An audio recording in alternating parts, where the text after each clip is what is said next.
So what I want to do now is talk a little bit about what reclamation is, and then how you can go and see that in the UI and configure it and leverage the reclamation piece. So, like we talked about with capacity, that's looking at from the cluster level, how much capacity you have in your environment. But if you're running short on capacity, you want to go and reclaim some resources. That's when you want to go and look for virtual machines that you can go and delete or power off or whatever to basically free up resources in your environment. So that's why we call it reclamation. And because you're actually reclaiming resources, you're both saving capacity and you're saving costs. So you're reducing the cost of your environment. Technically, you're deferring costs. So basically, it allows you to use what you have, so you don't have to purchase new hardware, as soon. So there's 4 main things for reclamation. So the first one is powered off virtual machines. It's pretty straightforward. VMs that have been powered off for a while. You've got idle virtual machines. We have snapshots on virtual machines, and then orphan disks. So orphan disks are basically disks or VMDKs that are on a data store. They're not attached to a virtual machine. So somebody went in and said remove from inventory on a virtual machine instead of deleting it from disk. You can leave those VMDKs behind, or it could have been some error, something happened when a VM was being deleted and left some stuff behind. Those VMDKs can be quite large. So you want to be able to identify those and go clean those up. So with that, I want to just switch over and show you what it looks like in the UI. So again, I'm going back to the Launchpad. And since we're talking capacity here for reclamation, I'm going to go into capacity. And you see here, reclaim. So this is where I want to go and look at my reclamation. So let me pick a different data center that should have more reclamation stuff.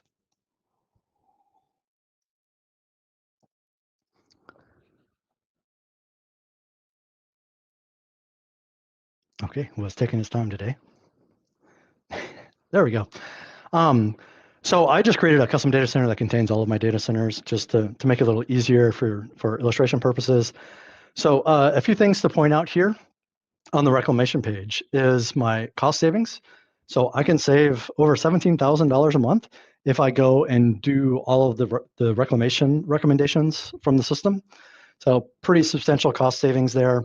Those recommendations are across over 1,000 virtual machines, and then I've got over 1,000 orphan disks. So a lot of opportunities here to go and optimize the environment, clean stuff up, and save quite a bit of money. And from a usage perspective, you can see over here from CPUs, I've got over 1,000 vCPUs that I can reclaim. Memory is 1.2 terabytes of memory, and then disk space looks like over 66 terabytes of disk space that I can go and reclaim. So, really, really big numbers. If you're talk to management, say I can save this much money, you would be a hero. So that's the kind of the stuff here that we're able to see. Now, let me scroll down here and kind of show you what some of these recommendations get you. So let me see what this first one has. So I'm just going to pick the first one here. So we've got a virtual machine. It's showing here that it's powered off. So say I'm in the powered off section. My cost savings for this one virtual machine is $790 a month, and it's using 3.4 terabytes of disk space, and it's been powered off for 14 days. So not too long, but it's been powered off for a little bit of time. Maybe it's not needed since it's been powered off. Now, let's say, I know it's no longer needed. I want to go in and delete the virtual machine. I have a couple of options here. So the first one is schedule an action. So this is maybe I want to open a change control and say I want to delete it on the weekend. I can go in here and create a job, delete VM. I can set my schedule. Say I'm going to do it Saturday at midnight, and say send me an email, and then have it go off and actually delete that virtual machine for me at that particular time, and then just sends me a notification when it's done. So it's kind of hands off. We also have the option here, just delete VM. I can just say, yep, go and delete it. I hit delete here, it goes straight into vCenter, deletes the virtual machine, and it's gone. So makes it really easy. I don't have to do any context switching. I don't have to log into vCenter. I can just clean it up right from here. Now, let's say I looked at this virtual machine and I know, maybe this is part of a legal hold. I need to keep this one for a little bit longer, but I just want to make it go away. I can just hit exclude virtual machine, say, yep, exclude it. And now I've removed it from the list, and it won't recommend that virtual machine, recommend to clean up that virtual machine. Now, let's say if it does change, if I scroll down here, well, if it updates, there we go. Scroll down here on the bottom, show excluded virtual machines, and you see it's listed down here as an excluded virtual machine. So, I can go here and select it and say include it again, and it'll go back and bring it back into the list and start monitoring it again. So, really easy to both do the reclamation action, exclude it if I need to. So pretty useful there. So, like I said, that's the powered off virtual machines. If I go to idle virtual machines, we can see something very similar here. But with idle virtual machines, since they're powered on, they're consuming CPU, memory, and disk space. So you'll see here it's showing my cost savings, $31 per month. I can reclaim 2 CPUs, 4 gigabytes of memory, and 40 gigabytes of disk space. And this one has been idle for 98 days. So again, this is helping me see what I can free up in my environment. And just like before, I can schedule an action. So because it's an idle virtual machine, I can either power it off to save the CPU and memory, or I can delete it to save CPU, memory, and disk space. So if I want to do the save thing, to say, let's just power it off for now, and then give it another week or two, and then I'll go and delete it if nobody complains. We can kind of go through that process. And once I power it off, then it'll get flagged as as a powered off virtual machine, and then I can go through the process of deleting that. So, if I want to do a conservative reclamation, I can do that. Power it off first, and then delete it later. And again, like I say, we have the delete and power off action straight from here. Exclude virtual machine. Again, I can exclude the virtual machine if I decide I want to ignore the recommendation. Snapshots. I think this one is a really important one. It's easy to lose track of some snapshots that can be out there for quite some time. They're just consuming a lot of disk space. Like this one here, you see I can save $13 per month. It's using 70 gig of disk space, and that snapshot is over 500 days old. So very, very old snapshot. It's very unlikely that it's needed. So, I can just go in here and say, yeah, delete the snapshot, and it'll go off into vCenter and delete the snapshot for me. Or I can, again, schedule it and have it automatically delete that snapshot on the schedule time that I specify. Hopefully that makes sense. You're looking at it from those different 3 different perspectives. The last one here is the orphan disk. So like I said before, orphan disk are VMDKs on a data store that are not attached to a virtual machine. So basically, they're not doing anything. So it's looking at things like the modified date on the file. So even if they were being used somewhere, like on another vCenter that you're not monitoring, maybe you have a shared data store between vCenters, it can look at the modified date of that VMDK to catch, if it's actually being used, even though it can't see the virtual machine, it can detect that as well. But you can see here, I've got a VMDK, it costs $3 per month, using a little over 12 gig of disk space. And it's been 1,588 days since that VMDK has been modified. So it's been there, done nothing for many years. So unlikely it's needed.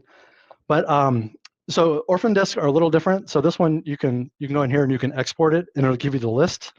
And then we just give you the list of VMDKs and basically say, you need to go and do the due diligence, make sure that it's not actually used, and then go delete it yourself. So that's a little safeguard in there just to make sure that you know for sure that the VMDK is not used.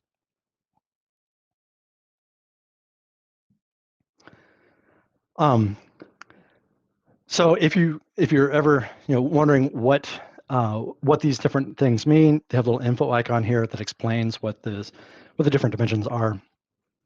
The last thing I want to show is the settings, so how you can tweak this. So the first one is up here is showing cost savings. So if you don't want to see cost for some reason, you can turn it off. I know most customers want to see the cost savings because that's a big driver in reclamation, is actually saving your cost.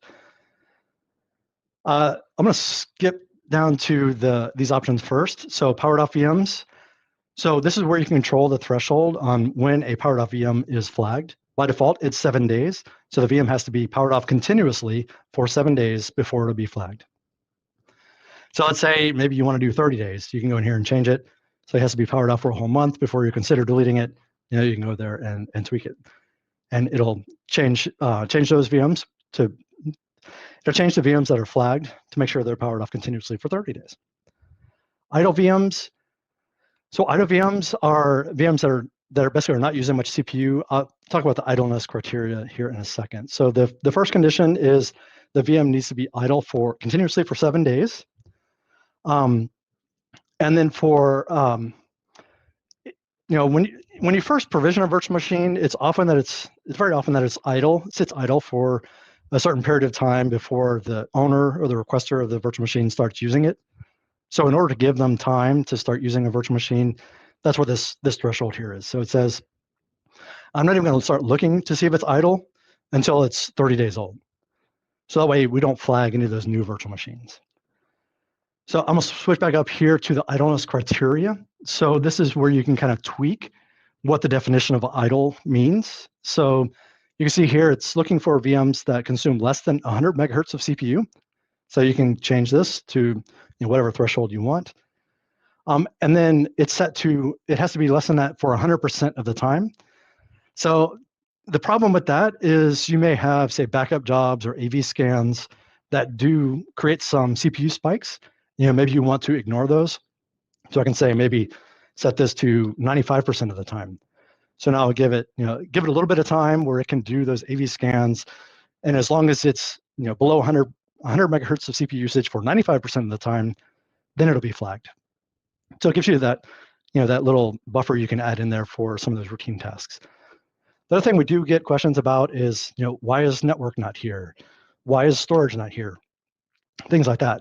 Well, when you actually look at the metrics, there is CPU activity when there's network activity. There is CPU activity when there's disk activity.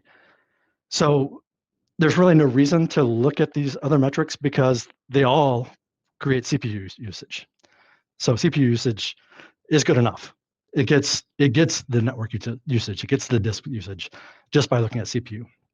So the next one here is snapshots. So this is looking for snapshots that are over a certain age. I generally see customers do like 3 days or less. They don't want snapshots to be around for an extended period of time. And then orphan disks. This is where you can say the VM has to be not modified for at least 30 days before it'll flag it.